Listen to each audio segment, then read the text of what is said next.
Hello and welcome to SpeakEasy.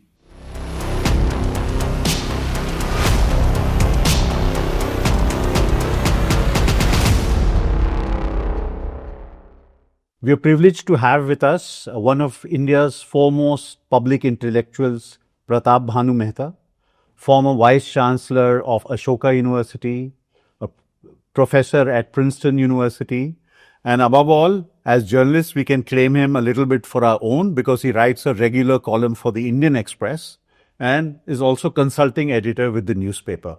Welcome to SpeakEasy, Pratap. Thank you very much. It's a real privilege. So, I've been seeing some of the pieces, obviously, that you write and what you've been saying, and, a lot of it is in the public domain. So I want to begin by asking you, I'm quite interested in, your view of the trajectory Indian democracy is taking and married with that, the global trends that we are seeing. So I want to begin with the fact that NarendraModi is now a three-term prime minister. He's been prime minister for almost 11 years now. And, one of the things that you've spoken about is, the commonalities between India and the United States, but we'll get there in a bit. You also spoken a lot about the one-party state in China and how it's evolved and how it's working. So what I want to ask you, Professor Mehta, is that do you think that India is also moving towards a one-party state? Oh, gosh, that's a big question. I hope not. I mean, that's an interesting question, whether the one-party states will survive in the form that they have currently. Now, I think if we take a step back, I think from this moment, I think we need to look at sort of 4 or 5 different dimensions of where we are. And all of these dimensions, to my mind, will actually evolve on different trajectories. We tend to think of them as a package, but maybe they're not a package, right? So the first dimension is the one that you end it with, right? Which is the structure of party competition going to be such that we might get enduring one-party dominance, right? Now, I certainly don't think, given India's diversity, given the contingencies of our politics, and given the fact that India is an extremely complicated society to govern, right? I mean, you can't produce economic miracles out of a hat, for example. I don't think we are going to be in a circumstance where you will have literally one party rule in some senses, right? I mean, I think that's just institutionally very, very difficult. And the only circumstance in which that can happen,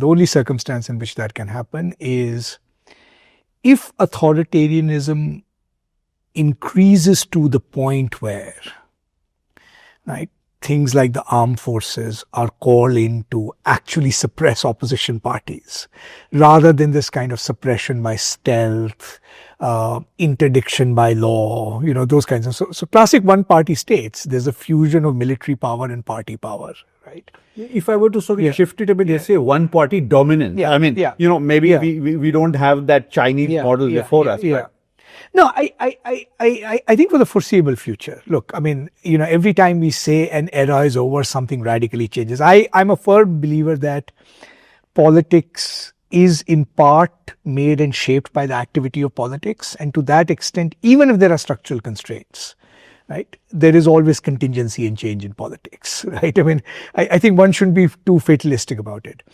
But I think, yes, I mean, I think as far as one can see in the foreseeable future for now, I think one-party dominance is going to be deeply entrenched for the following reasons.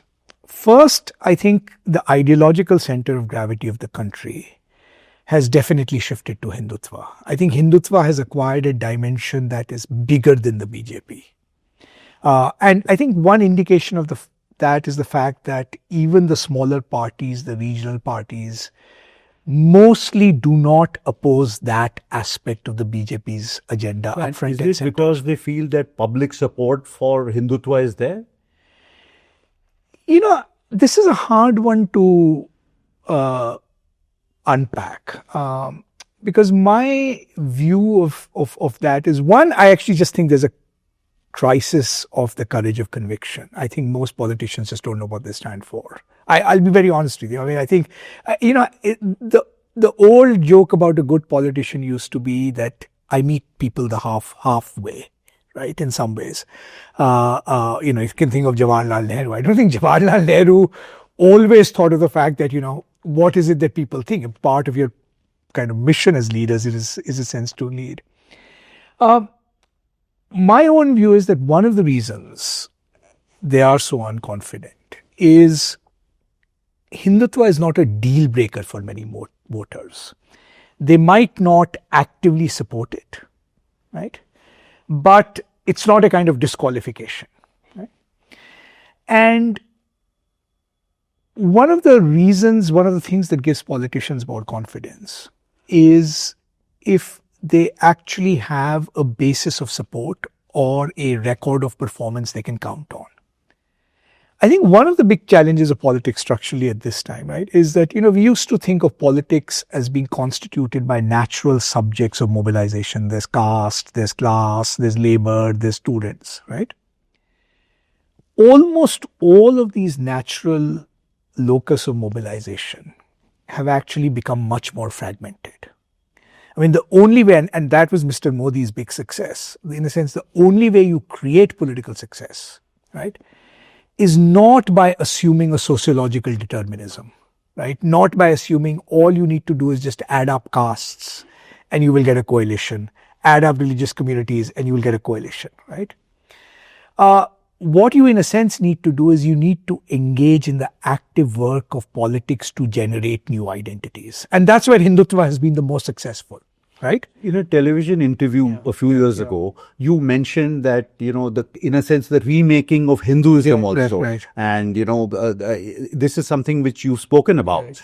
I mean, is it your sense today that the BJP has succeeded in creating a category of a Hindu voter so that when people actually go and stand at the polling booth and press the button, they are no longer voting merely, or many of them are not merely voting as Indian citizens, but they are voting as Indian Hindu citizens? Yeah, so look, I think, so there was always that category, honestly. I mean, and in any society, I think of India's complexity, there would probably be 18 to 20% of a base that actually thinks like that. But I think if we are serious about politics, we should ask the question slightly differently, which is in the following way, which is, what is it that makes a political party or a political leader or a political candidate more credible with the voters, right? And ultimately elections are about, why do I trust you slightly more than I trust the other guy? Yeah. That's the core of elections. You know, we can be very sophisticated about it. That's the core of elections. Now, I think what the BJP has brought to the table right now is actually a package deal, right? Remember, in part, BJP became successful when Hindutva arose because of the implosion of the old system. Always regimes change, not just because there's social mobilization against them, that's one part of it, but often there's a kind of corrosion from the top. And I think by the time we came to 2009, 2010, there was a sense of, there was a structure of an ancient regime in India, in our democratic terms, that for whatever reason people were fed up with, right? Or at least the disenchantment was setting in. It was in the dimension of leadership. And frankly, that's something the opposition is still struggling with. That's a place where Mr. Modi made a difference to the BJP, right? Let's not forget till 2009, even the BJP was struggling, right? There's the dimension of offering something new, right? There's the dimension in a sense that you're not as much weighted by sins of the past. I mean, and I think in a sense, people used to kind of attribute a lot of the kind of corruption, all of that to the Congress in some right. And most importantly, you actually need the energy, organizing power to actually go out and mobilize voters. Now, what happened around 2009, in a sense, is all of that simultaneously collapsed, right? There was worries. Now, in hindsight, maybe we can say they were exaggerated. But remember, the big slogan then was policy paralysis, right? No, also the corruption scandal, right? The corruption and the Kejriwal anti-corruption movement Plus, the media really supporting. You had those scenes at Ramlila Maidan. You remember those? Exactly, right. And that Anshan regime, again, India was not an exception. I think it was a global phenomenon, that, right? So that Anshan regime collapsed. Now, this package that is the BJP has not delivered on many of its promises, to put it very mildly, right? Because it's 11 years now. Right? It's 11 years. And plus, I don't know how you look at it. Just by way of background, I mean, we also had 5 to 6 years of another BJP prime minister, but it looks as if Mr. Modi and his leadership don't really own that government in a sense. No, I mean, I think it was different. I mean, partly Mr. Vajpayee and Mr. Modi were very different. I think the political circumstances are very different. Now the BJP has a majority, or it's in pole position. 2014 is almost like year zero in a sense. Right? Years zero. I think, I mean, lots of things have changed, the international context and so forth, right? The problem, I think, is, one of the things we've learned in politics, right, is that you can't bring about change by simply yelling darkness. And I think a lot of what voters see, even those voters who are quite clear-eyed about the limitations of this government, right? The economic performance has been mixed. As I said, Hindutva is not a deal breaker for voters. And in part, it's not a deal breaker because it's not yet been associated with catastrophic large-scale violence. Now, most of us worry is because you want Hindutva out before it gets to that point, right? But there is a way in which we can actually reconcile, right, our own convictions with voting for the BJP, right? Now, when you're faced with something like the BJP, extraordinary leadership skills, extraordinary organization, extraordinary control of the state apparatus, right? What voters are not responding to is appeals that simply strike them as restoring the status quo ante. This is again not just true in India, right? I mean, we can say, look, BJP has a lot of dynastic politicians. Why does Mr. Modi keep going about dynasty, right? The dynasty is a figure of speech for basically saying all that the opposition has to offer you at the moment is restoration of status quo ante, right? It didn't work in the United States either. I mean, one of the interesting things about the AAP experiment, fleeting as it was, right, and tragically fleeting as it was. You think it's over? Right? In its current form, it's over. It's the distinctiveness of AAP is gone. I mean, now it'll be, even if it survives, it'll be just another political party. The energy associated with it. The energy, the promise of a different kind of politics, the promise of a kind of different kind of institution. I mean, frankly, AAP now looks no different. AAP in Punjab, same kind of discourse around corruption, allegations have all been leveled against it. And frankly, it didn't mark a different. It did constitute a different politics, and it offered a lot of hope to people. It marked the possibility of a different politics. I mean, it was, and it was not a regional party like, they had no regional ideas in that sense. No, they didn't have a regional idea in that sense, but I think Delhi, we forget, is a middle income country. It was, I think, ripe for a certain kind of mobilization, right, around public services. It has the state capacity, in a sense, to do that education, those mohalla services. Right. And to be fair to AAP, I think one of the effects it had was, I think, lots of states, including BJP states, actually emulated some of the things that, in a sense, they tried to do. But on the core basics, right, AAP was not going to challenge a Hindutva. AAP did not fundamentally alter the structure of the state and public administration. Now, again, to be fair, Delhi is not the right example. The central government, and aided and abetted by the Supreme Court, basically took away a lot of the democratic powers of the central government. But still, right, it's very hard to see as kind of AAP ushering a incredible revolution. The party was centralized, still remains centralized, right? So in that sense, yes, I mean, AAP had a good end, but it did not mark the kind of paradigm shift that we hoped. So the demise of AAP. Yeah. I mean, do you think it also means the end of a possible politics? I mean, which, there was a promise in a sense of it. Actually worse. I think one of the consequences of the demise of AAP psychologically is extreme cynicism now about anything new. I mean, we know corruption is rife. I mean, all these claims about, corruption is diminished, whether wholesale corruption or retail corruption, don't ring true and are simply not plausible.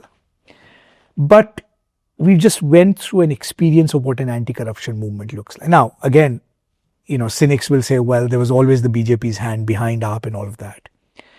But the experience of that movement in its aftermath makes it very difficult for any force to now mobilize constituents on corruption. I mean, I think the response is, we've seen that film, right? And in fact, one of the consequences of that movement, unintended perhaps, was that it actually ushered in a new era of authoritarianism, right? So we are in this moment where, it's almost the kind of the complete death of idealism in some ways. Right? And also, you mentioned about the opposition, and you said that they want to restore the status quo. So in a sense, they have nothing new to offer. And Mr. Modi's leadership and his, it seems to be unchallenged. The narrative is also unchallenged to a large extent. No, so look, the narrative is, I think, more challenged. Let's look at the dilemma of an opposition party, right? And why is it so difficult, right? Which is, as we were discussing, right, in elections, the most important thing is, how do you project credibility? How do you say, I'm better than the other guy? That's basic, right? Now, historically, how have leaders done that? Either they've had a social base. Look, I bring this social base to politics. Usually it's a caste social base or a regional social base. Those possibilities have become much more limited. Or even if you succeed in bringing a social base, you're confined to that social base. None of the politicians who rose out of the kind of the Mandal trajectory, for example, right, could actually transcend their social base, right? The second possibility... Akhilesh Yadav to some extent? Well, not outside UP. He's not a national figure. No, I'm saying he transcended at least he's tried. He's tried. They're trying, and Tejasvi also tried. Tejasvi also tried. Actually, in that sense, Nitish, who was not the classic Mandal, actually has been more successful, at least forging a coalition, right? So, but there are none of those bases are social. I mean, Mayawati was in some senses, again, that brief moment, right? But now the politics of caste is much more differentiation and disagglomeration rather than kind of agglomeration in a sense into larger social movements. So you don't have that. The second way you can come is by demonstrating incredible energy, courage at some key historical moment. So a lot of, the politicians in the 1970s came in the process of fighting against the emergency, right? In a sense, AAP got that brief opening where in a kind of, whether created or not, climate of kind of anti-corruption anger, Arvind Kejriwal actually tapped, in a sense, the right notes, right? Some kind of national emergency. Or the third thing you can do is you can actually project that you have a track record of moderately competent governance, right? The problem about Mr. Modi, which is what Modi, and again, we can argue how successful the Gujarat model wasn't, but he persistently hit that note. No, it was sold well. Right? Sold well. Now, the problem is, if you're RahulGandhi, right, and it's not a question of his commitment, you actually can't run on any of the three, right? Other than your party, you have not run anything. Right. In fact, I think it's an interesting question. In fact, I think the challenge for Congress is it doesn't even have state chief ministers left. Think of, right, if Congress were in a position where the country began to say Karnataka is a model state. The states Congress lost recently, Rajasthan, right? Where it was decent. I mean, it's not right. Was actually a model state. It could create a buzz around its own governance, right? It would actually be on a much stronger wicket. I think we sometimes kind of overrate, simple taking oppositions. Right? The fact of the matter is, the signal the Congress has to send to the country is that, on all things considered, your future is slightly more safer in our hands than it's in the BJP's hands. And as I said, that will always be a package deal, right? Including signals about how you run your own party, right? So I actually think, if we're kind of serious about thinking about a kind of opposition to BJP, it won't come simply from people taking positions. That's one important step, right? But you also have to convince people that you actually have some firepower behind you. You can take ordinary decisions of governance, right? If you're not in control of your own party, right? If you can't mobilize your own party behind your ideas, you can sympathize a voter saying, I don't know how you'll govern the country.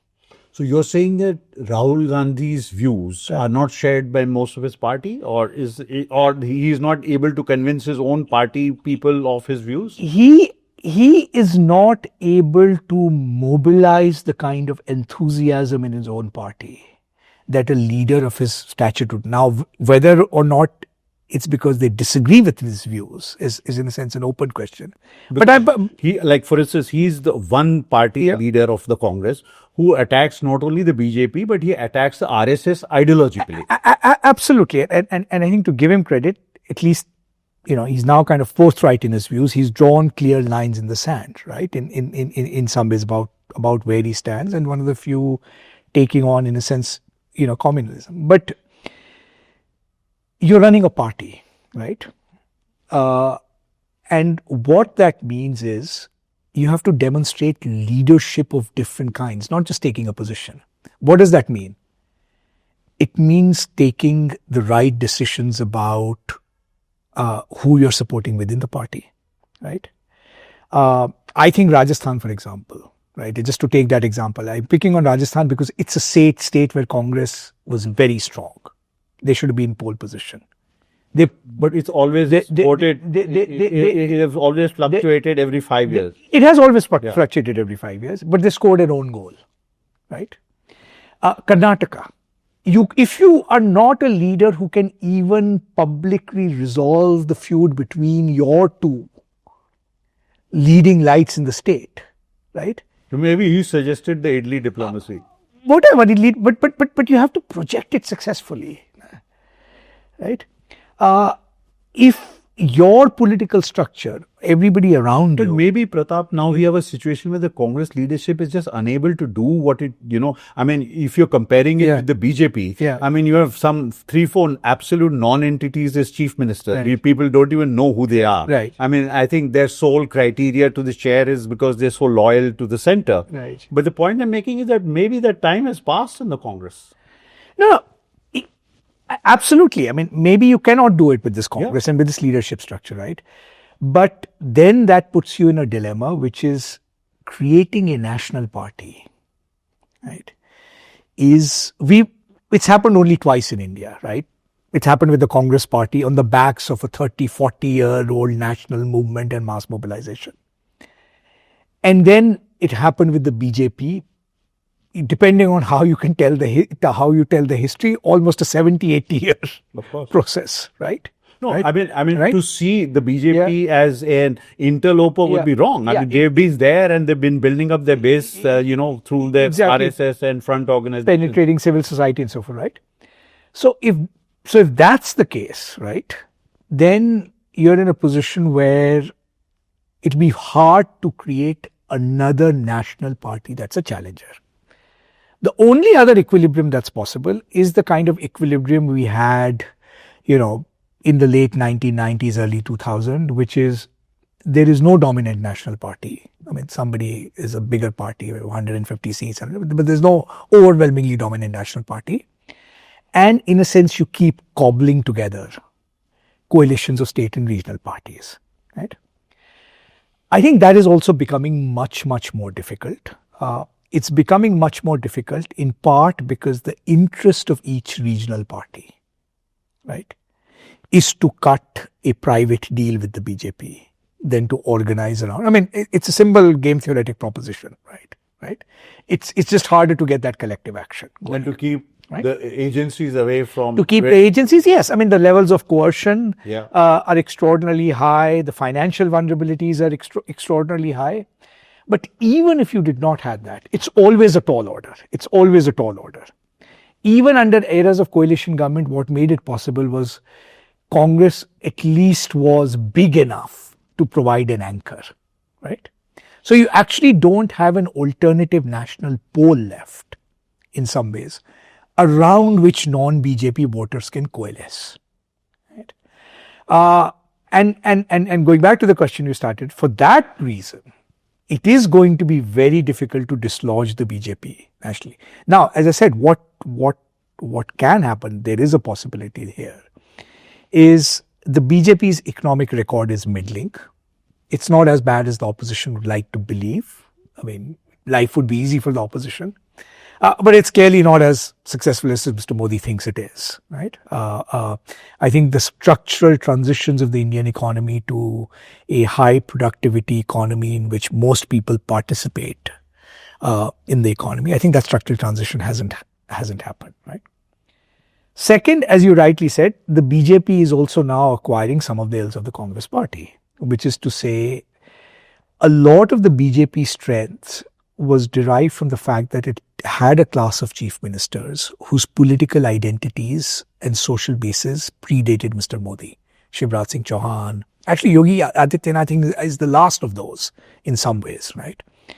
But the new crop of chief ministers that you have in Odisha, in Madhya Pradesh and Rajasthan, right, are relatively speaking non-entities. Gujarat, exactly, yeah. No, absolutely. Gujarat has been around for a long time. Yeah. It's been right. Relative non-entities, right? And it's possible that the populations of those states, right, actually in a sense begin to see the cracks in BJP's ability to govern precisely for those reasons, right? So you are actually going to get openings, right? Like even the last general election, in a way you got an opening. I mean, you know, the BJP did, in a sense, do less well than they expected, right? You have, as I said, Indian politics will always give you those openings because India is a complicated country to govern. I mean, you know, people will be upset about something or the other. But you need extraordinary political imagination and strategy to make it coalesce around something that's enduring.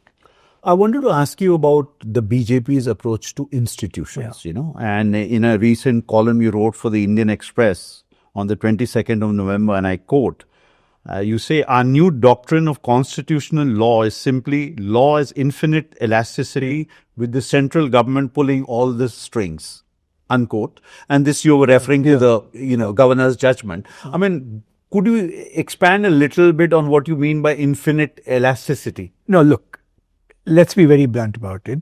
The BJP and the governance structure that we are instituting is deeply authoritarian and communal.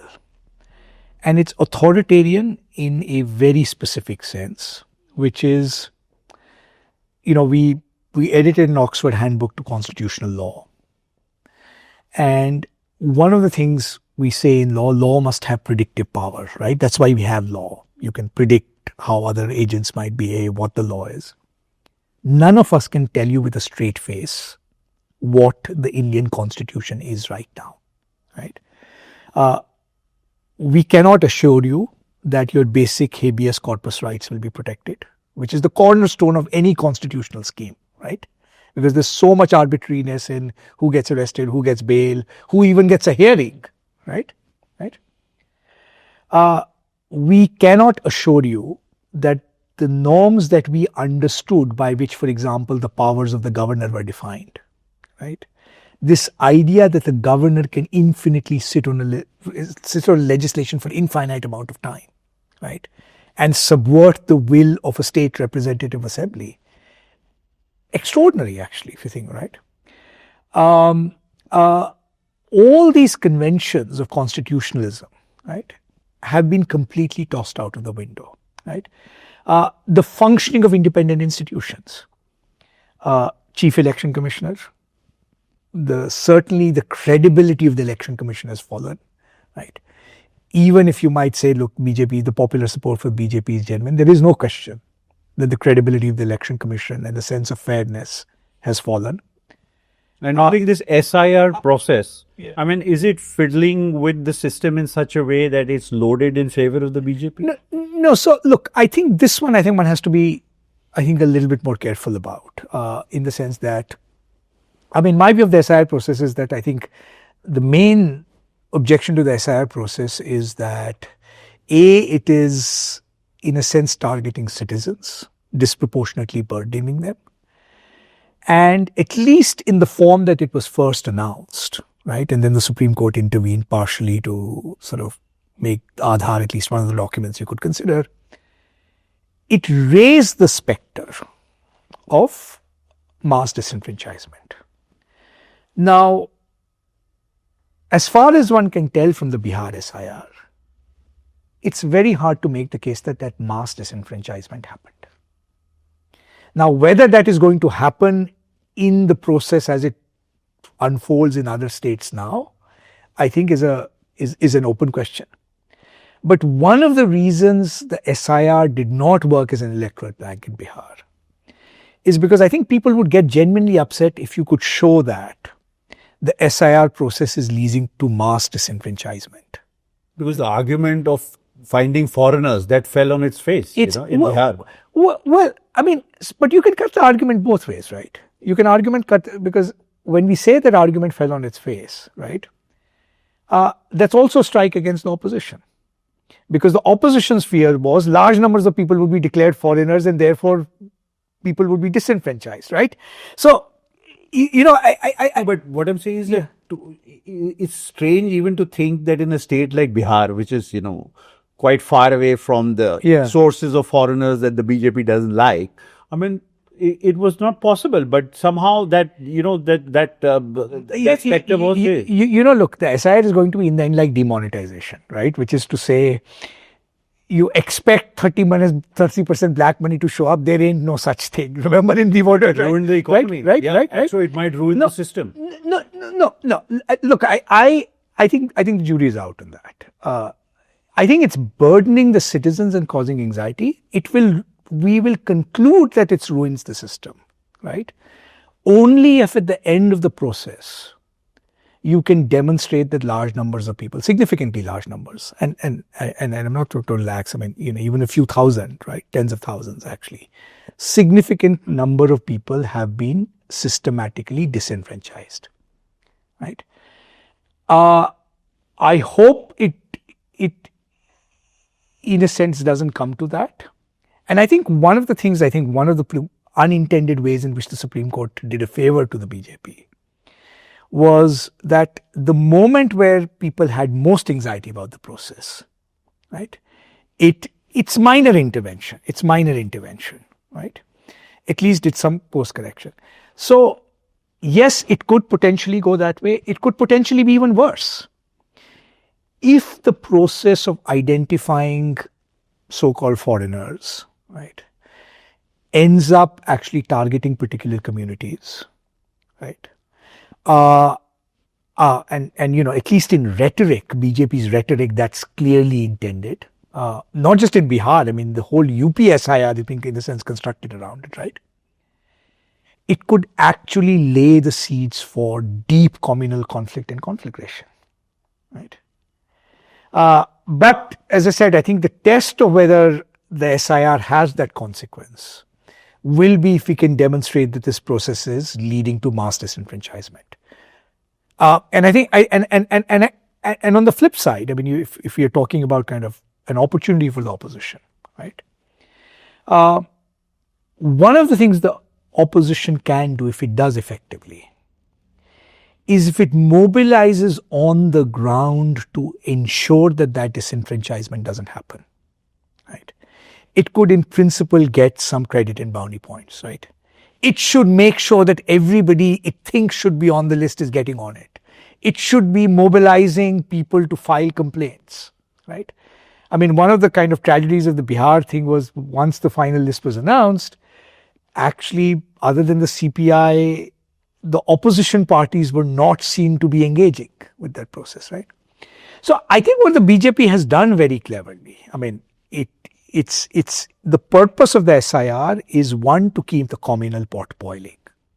Because it's very strange for citizens, you know, you have an Aadhaar card, you are on the voter list, and suddenly you have to redo everything again, you know. People don't really understand it actually. It's, you know,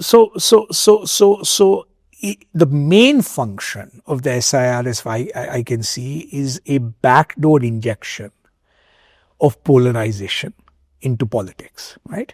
Because, you know, there's a kind of tricky thing about the SIR and this whole citizenship thing, which is, in principle, right, you want only legitimate citizens to vote.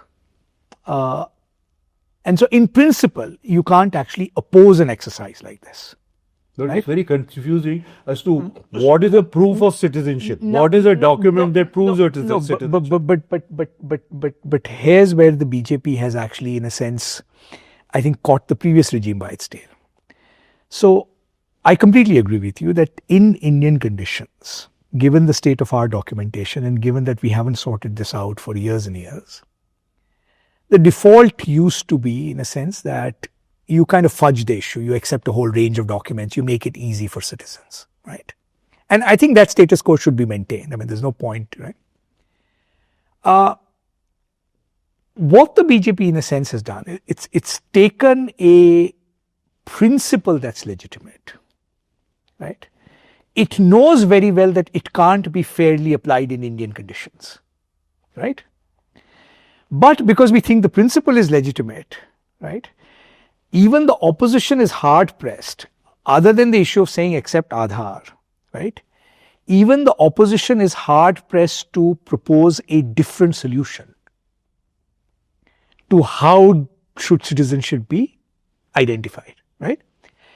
And all that BJP needs is, in a sense, that confusion and chaos, right? Broadly, it was the class 10 certificate which, you know, gave you your birth certificate. That was what it was considered, you know, and that was what was used widely, you know. I mean, no, but that's still acceptable. I mean, it's you know, and you know, you rely on local knowledge, be in sub, right? So I agree. I mean, the objective of the process should be to make it as easy as possible for citizens, right? And I would rather err on the side of over-inclusion than over-exclusion, right? I don't have these kind of views that, in a sense, that even if there is, the numbers of over-inclusion are going to be marginal in most places. It's not the kind that actually makes a massive difference. And frankly, it's the only sensible solution to the fact that infrastructurally, administratively, we are not in a position, right, to have, in a sense, foolproof proofs, in a sense, of citizenship. You know, there were lots of other proposals, but these require time. So, for example, one of the things this government could have done if it were serious about, you know, wanting proofs of citizenship is to basically say that, look, can we reach a position where every birth is registered? Right? And we just assume that people who are born in India, I mean, they're not going to go back. It's not that you can actually repatriate and expropriate thousands and thousands of people. I mean, the nightmare scenario is if you end up with tens of thousands of people in internment camps. I mean, that will be barbaric, inhumane, right? So what we actually had was this fudged pact, which was a practical solution, which is, let's not change the burden of proof, right? Let's err on the side of inclusion, right? And none of those things are actually materially affecting the quality of Indian democracy in an adverse way, right? But now that this process has started, the Supreme Court has in a sense given the green light I think the most important thing we need to do as opposition parties in civil society is to make sure that there is no mass disenfranchisement in this process. Right. There's another theme which I want to pick up on, and you mentioned this recently. You clearly see parallels in the political trajectories of India and the United States. You also mentioned that constitutionalism and partisanship are colliding. Yeah. Who do you think is winning in that battle? No, look, I mean, the parallel is simply, right, one, this is an era where there is much more political legitimacy for strong executive power, right? Not just the United States. I mean, I think France is another extraordinary example. I mean, President Macron has been just governing through decrees and ordinances, right? So there is something about the structure of democracy where people are willing to say that these checks and balances that we had put in place, the critique of these checks and balances, they are actually disabling us from taking important decisions we need to take, right? To do things, in a sense, for the country. Or even worse, right, as Mr. Trump says, Mr. Modi says, the structure of checks and balances was hijacked by elites, right, to actually prevent the genuine popular will of the people from emerging, right? And the embodiment of that genuine popular will is this leader, the leader, right? So there is a kind of worldwide trend in the deepening of, in a sense, executive power. What I call the agency dimension of democracy, that we think of democracy rightly as being constituted by checks and balances, right? By constituted respect for individual rights.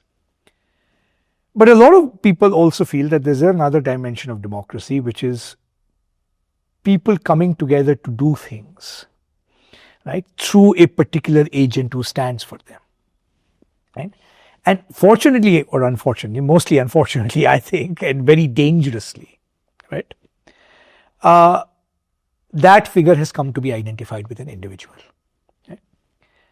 Number two, the second big danger, this is looking ahead and maybe as a kind of closing thought on the state of democracy, which is one of the worries I have about Indian democracy, not just authoritarianism and communalism, right? We've discussed this, is even if you do things like SIR reasonably okay, in the end, it's a pain for the citizens, but it doesn't turn out to be as catastrophic as many fear. We actually have to ask this question. Do we now have a ruling party or ruling establishment that will be willing to give up power easily if they are put on the back foot in an election, right? We used to say that, look, politicians, there's a pact of thieves, right? I mean, they look out for each other. The flip side of it was, the good advantage of that was that democracies function only when politicians are assured that they're not going to be targeted by their opponents. This government has broken that mold deeply. I mean, you can occasionally find cases previously, but structurally it's right. If you were in power as part of this government right now, what would you fear about losing elections? It won't be easy for you to go back and sit in the opposition. You would fear the fact that you could be indicted in corruption cases. You could fear the fact that a lot of what you did to your opponents might be done to you, right? Maybe with even better reason. And so I actually don't see the incentives of the leadership in this government very calmly contemplating saying, no, doesn't matter if we lose an election 3 years, we'll just go sit in opposition. It's hard to get inside people's heads, but this is one of the things that's also changing in the United States, right? Given the kinds of things this executive power has made you do, it's not easy for you to just contemplate going into opposition or, running a private consultancy, right? Because there will be consequences for you if the government changes, right? Think of Indian business, right? The scale of concentration of business power, right, in 2 or 3 houses. The worry is not just that those 2 or 3 houses will not want this government to lose, but the structure of dependencies that you have created, right? So what you have actually done is, we can no longer confidently say now that every political party is going to be committed to a smooth transition of power. And that's actually a very dangerous thing for democracy, right? I mean, corruption, fine, you can, it's retrievable mistake, some cover. But I honestly don't see, the structures of vigilante violence you have empowered in the state, right? I just don't see all of these nice folks that inhabit this government saying, koi baat nahi, election haar gaye, tomorrow we'll go back in opposition and sit, right? So it's not going to be existentially as easy for them as it is for conventional politicians in a democracy. And I think that's a big danger.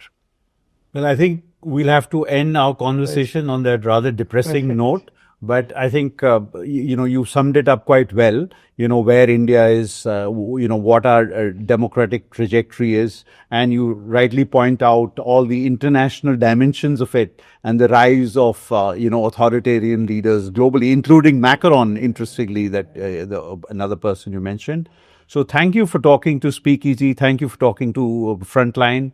Thank you very much, Pratap Bhanu Mehta, eminent public intellectual, Indian Express columnist, former Vice Chancellor of Ashoka University, and of course, a professor at Princeton as well. Thank you so much. Thank you so much.